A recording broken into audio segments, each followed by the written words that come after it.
Hello everyone, welcome to government preparation Adda. इस class में हम जीके के टॉप 25 क्वेश्चन डिस्कस करेंगे और ये सभी क्वेश्चन इंपॉर्टेंट है और प्रीवियस एग्जाम में पूछे गए हैं। अगर आप एसएससी, रेलवे, यूपी पुलिस किसी भी गवर्नमेंट एग्जाम की तैयारी कर रहे हैं तो ये क्लास आपके लिए इंपॉर्टेंट है। चलिए शुरू करते हैं। चंबल नदी पर गांधी सागर बांध कहाँ बना है? इसका आंसर है मध्य प्रदेश। देखिए, गांधी सागर बांध भारत की चंबल नदी पर बने 4 प्रमुख बांधों में से एक है। यह बांध मध्य प्रदेश राज्य के मंदसौर जिले में स्थित है। यह एक चिनाई वाला गुरुत्वाकर्षण बांध है जो 62.17 मीटर ऊंचा है या 204 फीट ऊंचा है। अगला क्वेश्चन देखिए, सोडा पानी का आविष्कार किसके द्वारा किया गया था? इसका आंसर है जोसेफ प्रिस्टले।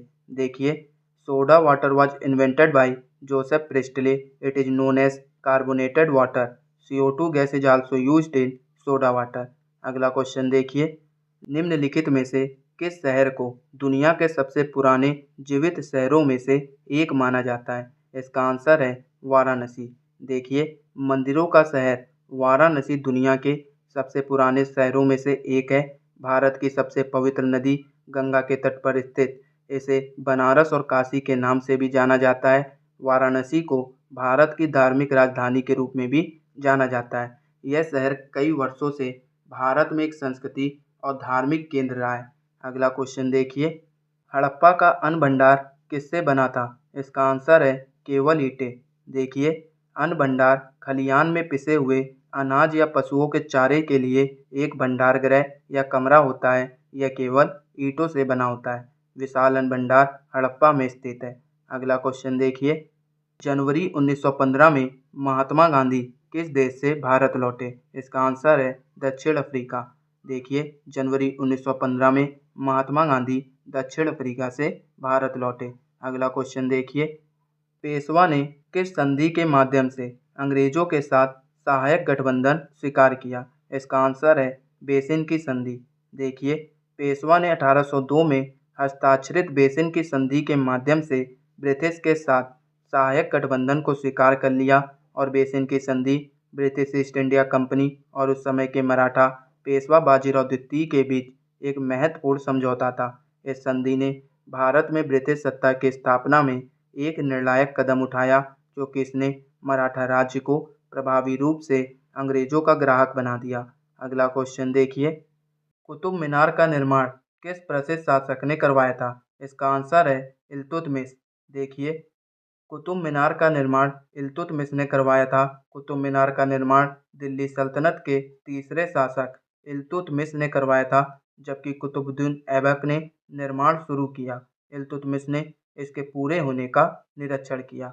अगला क्वेश्चन देखिए, अजंता की गुफाएं कहाँ पर हैं? इसका आंसर है महाराष्ट्र। देखिए, अजंता महाराष्ट्र में औरंगाबाद के पास वघोरा नदी पर सह्याद्री पर्वतमाला में चट्टानों को काट कर बनाई गई गुफाओं की एक श्रृंखला है। अगला क्वेश्चन देखिए, मूल नियंत्रण की व्यवस्था लागू करने वाला पहला मुस्लिम शासक कौन था?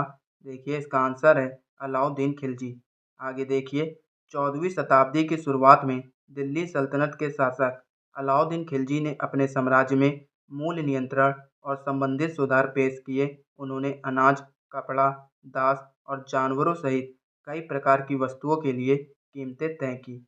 अगला क्वेश्चन देखिए, निम्नलिखित हिल स्टेशनों में से कौन सा भारत में ब्रिटिश राज की ग्रीष्मकालीन राजधानी थी? इसका आंसर है शिमला। आगे देखिए, उत्तरी भारतीय राज्य हिमाचल प्रदेश की राजधानी और सबसे बड़ा शहर है। 1864 में शिमला को ब्रिटिश भारत की ग्रीष्मकालीन राजधानी घोषित किया गया था। अगला क्वेश्चन देखिए, कौन सी प्राकृतिक सीमा भारत और श्रीलंका को अलग करती है? इसका आंसर है पाक जलडमरू मध्य। देखिए, भारत और श्रीलंका पाक जलडमरू मध्य द्वारा विभाजित है। यह जलडमरू मध्य भारत के तमिलनाडु राज्य और द्वीप राष्ट्र श्रीलंका के उत्तरी प्रांत के जाफना जिले के बीच स्थित है।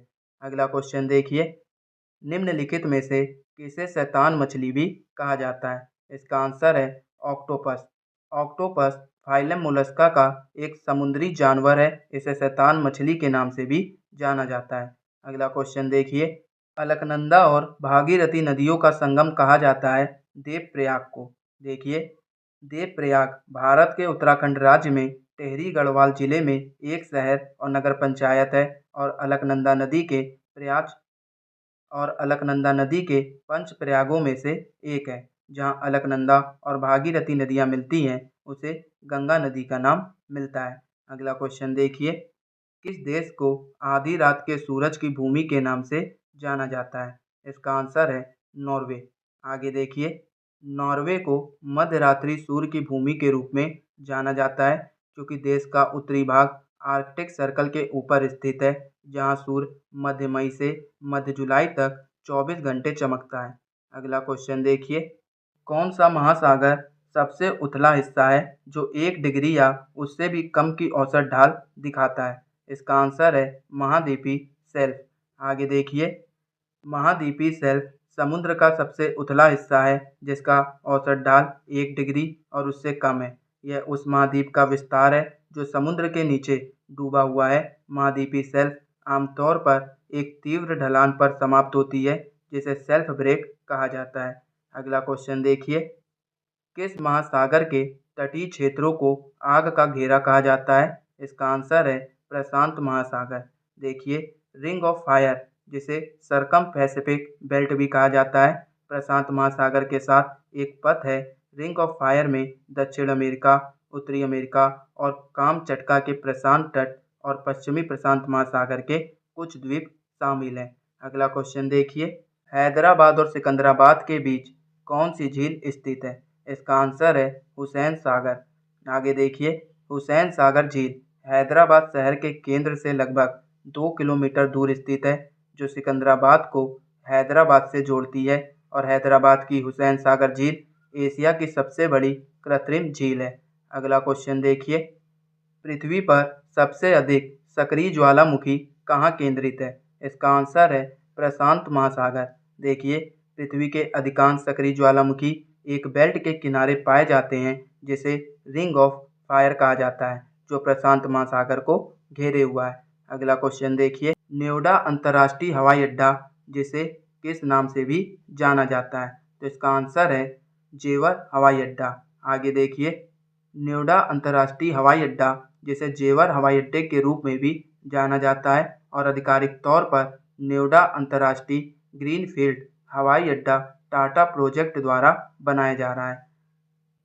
दोस्तों, ये थे आज के इम्पोर्टेंट क्वेश्चन। अगर आपको क्लास पसंद आई हो तो वीडियो को लाइक कीजिए, सब्सक्राइब कीजिए और शेयर कीजिए और बेल आइकन को जरूर दबाइएगा ताकि वीडियो अपडेट आपको सबसे पहले प्राप्त हो। धन्यवाद।